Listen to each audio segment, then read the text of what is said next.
Everyone thinks their D&D character is unique, but according to some new data pulled up, it probably isn't. There's D&D Beyond, which is this premium sort of service that works on the web in connection with D&D, Dungeons and Dragons. I know I shouldn't have to say it, but I'm just gonna say it. And they were able to collect some data on what kinds of characters people are picking. Now, generally when you start a game of D&D, you create a character, and the first steps to creating characters are usually picking your race and your class. So I'm playing a D&D game right now. I'm a Triton Dragoon. A Dragoon is a kind of fighter, so that is on there.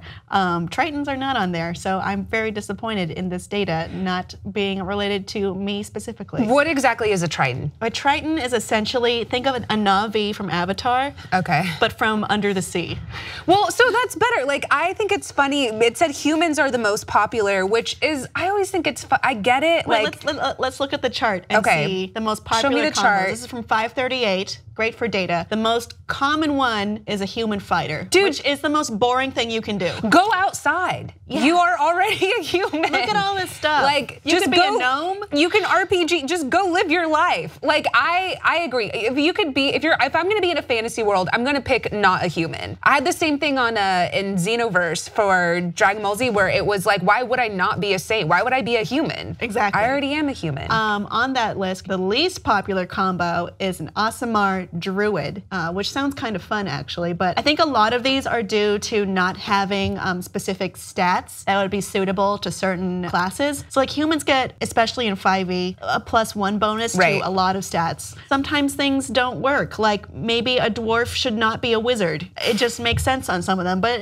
if you look at I'm surprised Aasimars, by the way, are so unpopular. They're the least popular one on this list. And they're essentially like, they look like very beautiful elves. Yeah. And they're celestial and they're generally kind of good. I think that should be high, like humans, which are essentially, you know, good looking, good at things. People like to be, you know, good character alignment. I thought the halves would be higher because that to me is the best of both worlds. Half elf, yeah, half elf, half orc. Like you can be half of something like that. You don't want to fully commit. You're not ready to fully commit. A halfling is like a hobbit basically. So that's a little bit different, but a half orc or a half elf should be very popular. Okay. I think at least. I'm just gonna call myself a halfling. I'm half and half. I'm mixed. So I just feel like that's what I thought halflings were. Okay, but in this,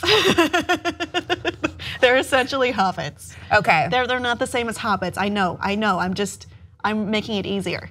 I don't play D&D. I started the game. I'm a Triton Dragoon. A Dragoon is under the fighter class, so that is a very popular class. But I rolled as 20 for strength, so I'm way too strong to be a wizard. I have to be a fighter to be effective. Well, apparently that's the most popular. Yeah, but not my race. It's not even on there. I think it's cool to be a blue person from under the sea. I can talk to sea creatures. I have bonuses. I can deal with cold temperatures. These are some cool additions, everyone. Pick something that's not human. Yeah, whoever wrote this said their first character was an albino dragonborn sorcerer. Dragonborns are cool too. But they did, yeah, but then they found out, yeah, just be a human. Well, to be fair, humans do have a lot of stat bonuses. So I can see why you would pick that, just to be generally like well-rounded. But come on, it's fun to roleplay someone weird. In my game, which you can watch every Wednesday evening on the D&D Twitch, I am a Triton, which is a rare race, so I'm to blend in, I'm pretending to be a drow, which is essentially like an elf with a similar skin color, except they're kind of assholes, and they live in a matriarchal society, and they're generally scary, and apparently they talk in Russian accents, so I have to do that. That's fun, come on, do something weird. Audience, do you have a D&D character? And what is it? Is it the most popular one? Are you boring? Please let us know below, and please like and subscribe for more.